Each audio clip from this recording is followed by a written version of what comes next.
Millz Young here, part of Pick Dawgz. UFC bet with me. Who's ready to bet on UFC? Me, that's who. And I'm going over this week's card. UFC 308, headlined by Topuria taking on Max Holloway. Co-main event, Khamzat Chimaev taking on Robert Whittaker. And man, we got a lot of fights to talk about on there, man. We got about 12 to 13 fights to talk about on there.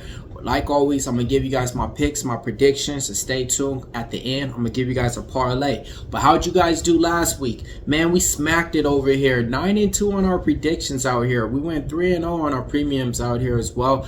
You know, good bets, good fights. But how'd you guys do? I'll be honest. I damn near could have got it perfect because on my podcast that I was doing prior, I was going with Austin Lane and I switched it to Spain the day after. If I would have went with that Austin Lane, that big plus money underdog, man, we would have came through with another win. But we did come through with Cameron Smotherman. I told y'all, plus 400, man. Plus 400 underdog we won with, man. 9-2 on our predictions. We lost with Kyler Phillips and yeah, rebellious to Spain. But forget about that. How'd you guys do? Alright, let's get on to it, man. The first fight of the night, it's going to be one taking place on short notice. Fakhrutdinov, 23-2-1. It's going to be taking on Carlos Leal. Fakhrutdinov had a scheduled to fight against a different opponent. And that one got pulled out. In come Carlos Leal. I think Fakhrutdinov's like a minus 260 on the books. Carlos Leal used to fight in the PFL. I know a lot about this fighter. He actually won the championship over there. And here, it will be a close fight. And I do think Fakhrutdinov wins. And I do think he's a nice little parlay piece. But if this stays on the feet, Carlos Leal is live. And he's going to go out there and he's going to look for the finish. Why? Because it's not on short notice for him. He was supposed to be fighting in a different promotion. And now he got signed to the UFC. He's an explosive, dangerous fighter too as well. So I think this is going to be a nice little fight to kick off the card, but I like Fakhrutdinov to get it done in here. Aggressive wrestler that usually goes for the takedowns, and you know he's relentless with this. And this fight card is going to be going down in Abu Dhabi, Fight Island, Yas Island. So you know you're going to have a lot of the hometown crowd going for their guys. Second fight of the night, Ismail Naurdiev. Man, 23-7 is his record. Taking on Bruno Silva, 23-11. Ismail Naurdiev, his second time back in the UFC. I remember this guy. He goes by the name of the Austrian Wonder Boy. He didn't have a good run in the UFC when he was there earlier on. I think he went 2-2. Then he got cut from the promotion. Went to the local regional scenes, and he wasn't able to bounce back with wins. He was a big favorite in a lot of those fights, and a lot of those fights he lost. And now he's back, folks. He's back, and he opened up at like a minus 125, minus 130. Money's coming in on him, man. Bruno Silva on the other side came from the LFA. He's fought the who's who in the UFC in the division. He's coming on, what, 2 losses, I want to say, against Chris Weidman, and who's the other guy you think he lost to? I forget, but I think he's getting disrespected in there, man. I started off thinking that Ishmael was going to be the play and everything, but this guy's durability is not there. He's been finishing a lot of his fights, and Bruno Silva, I think he's tired of being on that losing streak, you know, so, oh man, am I? Man, no, I can't, man. I gotta go with my first pick and my first guy. Give me Ismail Naurdiev to get the job done. I was close though, folks. I was close to picking the dog. All right, third fight, man. We got Basharat taking on Victor Hugo. Basharat is like a minus 650 on the book. The Basharat brothers. He's one of those guys that likes to push the pace. He's an overall good with everything. I mean, he can wrestle. I mean, he can strike. Just doesn't have that finish ability. And the guy that he's taking on, Victor Hugo, he came from the Dana White Contender Series. He's an explosive fighter, but this is the thing. He struggles with takedowns, and he can't stop a takedown. That's going to be the path to victory for Basharat in here. I think Basharat wins by decision. You can get that at like a minus 140 on the books. Next fight taking place. Man, we got some big boys stepping in now, man. All right, Kennedy and Nzechukwu taking on Chris Barnett. Kennedy and Nzechukwu, 12-5. Chris Barnett, 23-8. All right. Kennedy and Nzechukwu is like a minus 700 favorite in there. The height disparity between these two fighters is going to be crazy. It's going to be like twins. Arnold Schwarzenegger and Danny DeVito, okay? Like, just like that. And Kennedy's going to be Arnold Schwarzenegger. All right, Chris Barnett. This guy had a fight scheduled, I want to say, with one of the Taffa brothers. And that fight didn't go through about a couple of months ago. Dealing with tough times out there. I think his house just got smashed in the hurricane that happened out there in Tampa or something like that. But he's out here and he's coming to bring the pain in here, man. He's a Taekwondo specialist. You know, a few wins in the UFC too, but I think he's just gonna be at a real big disadvantage in here. I'm not telling you guys to parlay Kennedy and Nzechukwu out of -700 at all, folks. I think Kennedy and Nzechukwu wins inside the distance in this one. I wouldn't be surprised if the dog could be live a little bit, man. Kennedy gets clipped and gets hit, and when Chris Barnett smells blood, he goes in there and goes for the kill. So if y'all want to sprinkle on him, like, you know, it ain't gonna hurt you, trust me. It ain't gonna hurt you to sprinkle on Chris Barnett to win by KO, you know. All right, next fight taking place. We got a good one in this one. We got Abus Magomedov taking on Bruno Ferreira. Abus Magomedov -140 on the books out there. 26 wins, 6 losses. 12-1 coming back for Bruno Ferreira. Goes by the name of Mini Hawk. This guy's been impressive in the UFC. Bruno Ferreira, let's talk about him. He's an explosive fighter, and he goes out there in that first round, and he tries to knock you out, and he usually gets the job done. Abus Magomedov, he's a guy to where he was able to get his win over Dustin Stolfus, but then came up short when he started to fight better fighters and stuff like Sean Strickland and Kyle Berhilo. Was it Kyle Berhilo? Oh, I don't know. I think it was. But whatever. The point is this. He came from the PFL a long time ago, and they thought that he was going to be able to make some noise in this division. He still hasn't. You're getting him at a nice price tag if you guys like him, though. He's an overall good fighter. He has power in his hands. He can wrestle, but he has a cardio issue, and he gasses out quick. And when he gasses out, you can see it. And he tells you pretty much, it's a wrap. Like, you could just tell. And he's done that plenty of times in fights that I've seen him in. Bruno Ferreira, the only bad thing I've seen is him get knocked out by Nursultan Rozenbov. That's it. I've been going back and forth on this fight too. I think the price is right on either fighter on this one.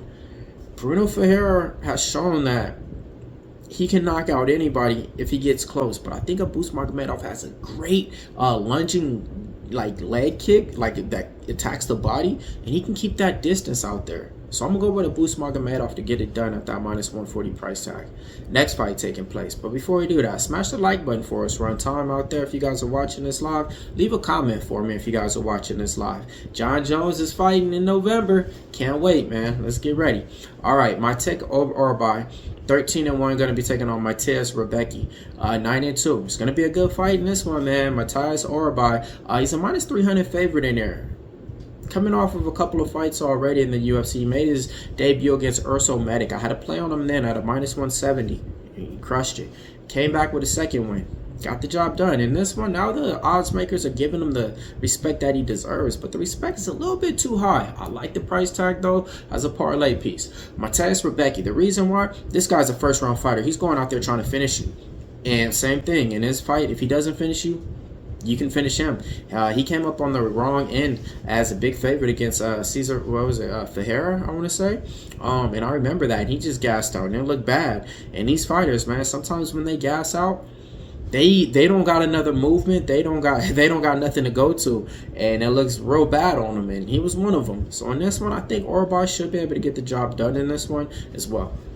Next fight taking place. We got Jeff Neal taking on Rafael dos Anjos. Alright, so Jeff Neal actually fought on the same card as the shirt right here, the UFC 298. The same card as Ella Topuria, who's fighting on this card, Robert Whitaker, who's fighting on this card, and Jeff Neal. But he lost, and it was to Ian Gary. Now he's in a bounce back spot against Rafael dos Anjos. Let's get to the odds. Jeff Neal is a -300 favorite. Good boxer, good striking, solid takedown defense. The reason why I say that, you know why when I talk about Dos Anjos. All right, solid takedown defense. He's an all-around striker, good cardio as well. Okay, in his couple of fights though, his last couple of fights, he's been coming up short on the short end of the stick. He's a -300 favorite out there. I think that price tag is a little bit too wide for my liking, but I do kind of like it. I do think he can get the job done. Rafael dos Anjos is a guy that likes to clinch you up against the cage, and if you're not, able to stop that, he's going to go for the takedowns and mix it in. The thing is this, though, Jeff Neal does have good takedown defense, so I think he's going to be able to isolate what Rafael dos Anjos is good at, and that's right there getting him up against the cage and, taking him down. It's going to be a little bit of size disparity, too, in here, The faster fighter is going to be Jeff Neal. I think Jeff Neal wins by decision in this one. I was thinking that Rafael dos Anjos would be live earlier on, but then I just thought about it. I was like, Jeff Neal, stuff to take down some Shavkat and, you know, stuff like that. And I think this is going to be a get-back spot to where he really wants to get that win victory. Because when you go out there and win, you get paid what you get paid to fight. And that, so you know you want to get paid twice instead of one that night, right? I think Jeff Neal gets the job done. I've been watching this guy before he came into UFC. You know, he had a fight with Kevin Holland on the local regional scene. Been watching him since then. Made his debut on the Contender Series. Hands is still Jeff Neal. Let's go ahead and get it done, man. I think he wins by decision minus 140. Let's get it. All right, next fight taking place. We got a good one, man. We got some big boys I like to throw. Ibo Aslan taking on Rafael Cordero. All right, Ibo Aslan, 13-1. The line flip. Rafael Cordero is now the favorite, and he was once the underdog. He was like a plus 110 on the book. Now you can get him as the favorite, and you can get Ibo Aslan as the dog. It's crazy. Some people, when they bet fights, they literally do that. They bet one side just to get a price tag on it, then they bet the other side, so no matter what happens, they're going to come out all right. I don't know if that happened in this one, but usually when the odds change and they go for that other fighter to be in the favorite, it seems like they usually win, man, at a nice percentage as of late. In the last 2-3 years, I've been tracking down my memory. In this one, though, Cordero, he's going to be making his UFC debut. He's a fighter that fights out of Brazil. He used to fight at heavyweight. There's not a lot of tape on him, and the regional scene that he was fighting for is not a good one. I can't trust him in this spot at all, man. Two of his fights that he was supposed to have in the Contender Series got canceled, so now he's here. Ibo Aslan, I've seen him fight before against Cerqueira. He was able to get the job done in that one. He's going to have the hometown crowd behind him in here. I think Ibo Aslan gets this one done in this one. And yeah, hopefully he proves us wrong on the way the odds changed. Hopefully this could be one of those ones that, you know, go that way. But if Rafael wins, I'm kind of going to just start, like, keeping that as a trend and really just kind of bet that then if it's like, hey, one side goes all the way to the other side, because it's been profitable how we've been watching. Hopefully it's not profitable in this one. I'm taking the dog, Ibo Aslan.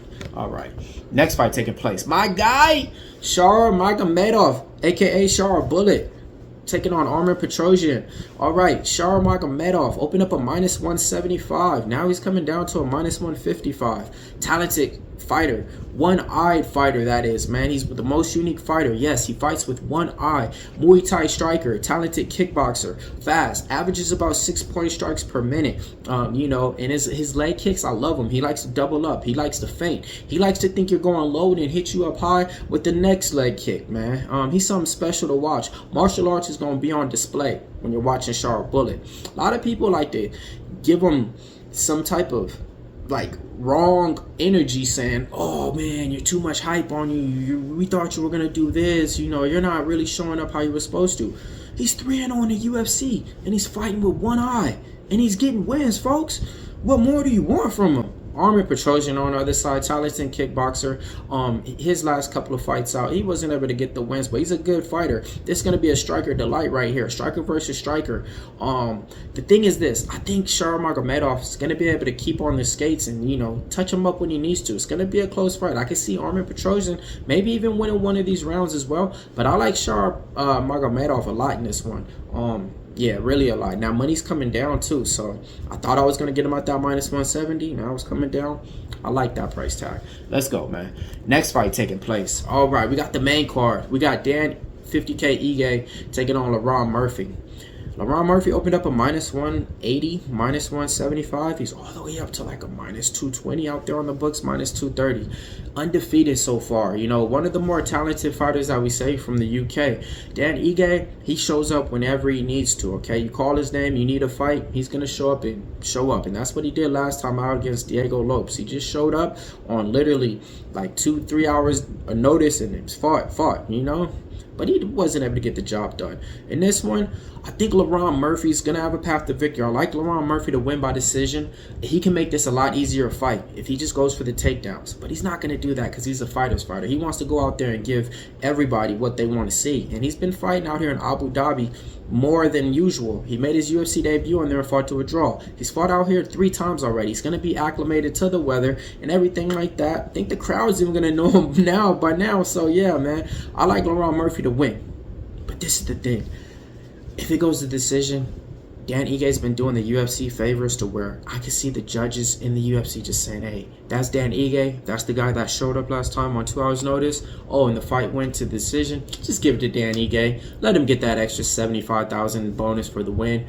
Like, I could see it going like that, so I hate it. So I really want LaRon Murphy to put a stamp on here and really, you know, let these people know, man, hey, you ready for that top 10 competition, man? Let's get moving up on the rankings, man. I like LaRon Murphy a lot in this fight. Never lost with him yet. Made money with me in every single spot. All right, smash the like button. Let me know who you guys are betting on, okay? Because we got a few more fights to talk about. But before we talk about them, we just got to go over some things over here at Pick Dawgz. And that's, if you're not smashing the like button and commenting on us, you're really just hurting yourself and hurting us. Because over here, we're giving you guys free picks and free content. All right, now let's get into this next fight.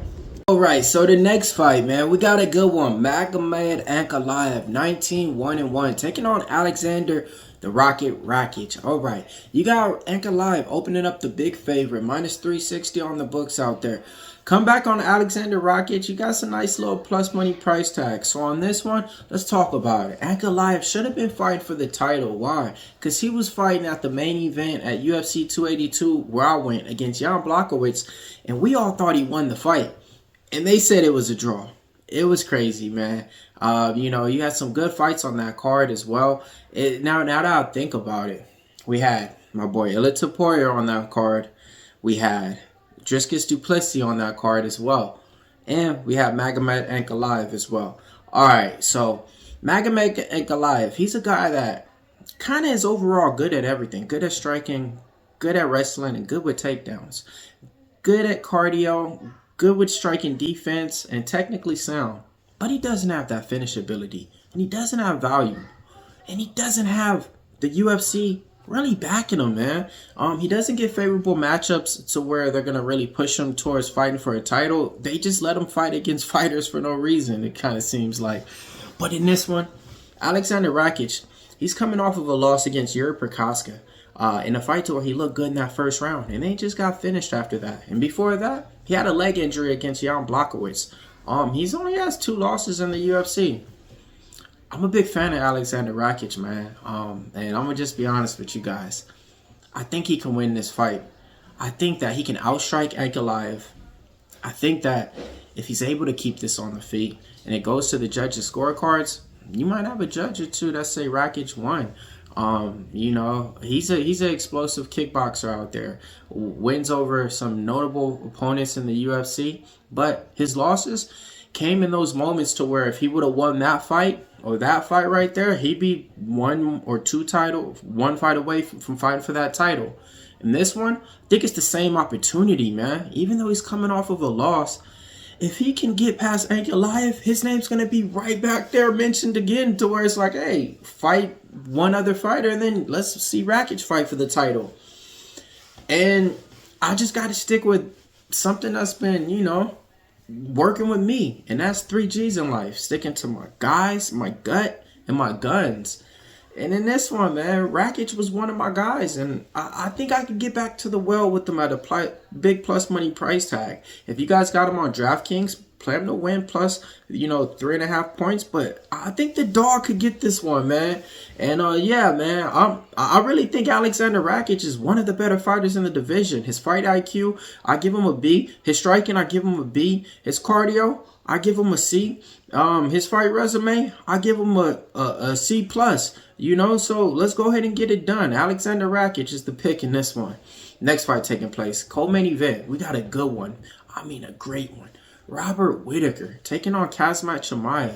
Let's talk about it, man. Khamzat Chimaev's undefeated, 13-0. Fought in different divisions, okay? And everybody's been waiting to see this guy fight again because it seems like he's just been sitting back on the sideline. He's been dealing with a lot of stuff, okay? A lot of health issues. And I think that's the thing that some people are underlining it. They think that fighting is his most priority. I think living is, and just health priority-wise, all right? So with that being said, he's getting the bookies, you know, looks right here. Why? Because he's a big favorite. The money's come in. He opened up a minus 185. He's all the way up to what, like a minus 230 out there on some books. Big 2-1 favorite out there. Money's going to keep coming in on him. Robert Whittaker is an underdog that seems to be in an underdog spot once again. We had a play on him straight against Paulo Acosta. He was able to get that fight done and get the win for us in that one. He was supposed to be fighting Kazmat Chimaev 2 times now. They had this fight booked twice. He had a camp designated for him already. Now he's going back to that same camp and adding on more things. Look, Kazmat Chimaev should go out there and implement that wrestling and just take him down. But should and what can happen is different. We've seen Kazmat Chimaev, not look as impressive against Gilbert Burns. We've seen him not look as impressive against Kamaru Usman on short notice. These are 2 type of fighters to where Robert Whittaker is in that same type of tier, if not better than, them, except for, Usman, of course, maybe. But with that being said, look, I think the value is going to be on Robert Whittaker, and just off the eye test and everything, man. I'm looking for this fight to go past the 2nd round because it's a 5-round fight. And with that being said, so those predictions, I'm going with Robert Whittaker, man. I think that he can surprise, maybe even stuff some takedowns or stay on that karate type of stance out there. We seen him knock out Ikram in his last fight, and we seen Kazmat drop before. I wouldn't be surprised if Robert Whittaker could finish and knock out Kazmat Chimaev. It's his 2nd camp for him, and he's a top tier fighter, man. Robert Whittaker is. That's the difference. Some of these guys are scared to fight Kazmat Chimaev. Robert Whittaker ain't scared, man. He done fought the who's who's. He done fought the Yoel Romero's, everything. Like, he done been around the block. He done been champ and everything. Give him the respect that he deserves, man. But if Kazmat Chimaev was like -140 and he maybe got up to -160, those are different numbers and odds that you can look at and say, okay, maybe if it's a 3-round fight, he can keep him down and hold him down for 2 rounds and maybe just lose 1. But a 5-round fight, folks, and Robert Whittaker, if he doesn't get finished in that 1st or 2nd round, man, I think it's going to be bad for Kazmat Chimaev. I'm a fan of both these fighters, though. So for both these next fights that's coming up, this one, the main event, you could go with either side. I could make a case for Kazmat, and my prediction and everything, I haven't seen Robert Whittaker just go out there and get finished like that besides the loss to DDP. And that was because he just got knocked out, But Kazmat Chimaev, he doesn't have power like that, especially in this weight class at middleweight. So the pick's going to be Robert Whittaker. I like the dog in this one. But if you guys are going with Kazmat Chimaev, let me know how you guys predict how he's going to win. Like 1st round, 2nd round, how is he going to win? Ground and pound, submission? Let me know. All right, main event time. Man, this is going to be one of the best fights of the year, I want to say, man. We got Max Bless Holloway, 26-7, big underdog, taking on Topuria, undefeated, 15-0. All right, man, let's talk about it. Max Bless Holloway, he's been one of the better, fighters in the featherweight division for the longest now. And some people start not saying he wasn't that good, all because he lost to Volkanovski like 3 times. I think Holloway's one of the best featherweights in the division. And I think if he can beat Topuria, he's going to be labeled the best featherweight in the division. All because Volkanovski got some wins over people. And, recency bias, as of the last 4 or 5 years, people start giving him that title. Before it was Jose Aldo. Let's talk about the bets. He's an underdog in this one. How you going to not take Max Holloway at an underdog price? It's just crazy, right? It is. Because I'm on Topuria, man. The reason why, because this guy is just something special, man. He has power in his hands. He's fast. His finishability, A. His striking, I give him an A. His cardio, I give him a C. His fight IQ, I give him an A as well. He's a guy that can go in there and he's going to strike with precision. He's going to defend when he needs to.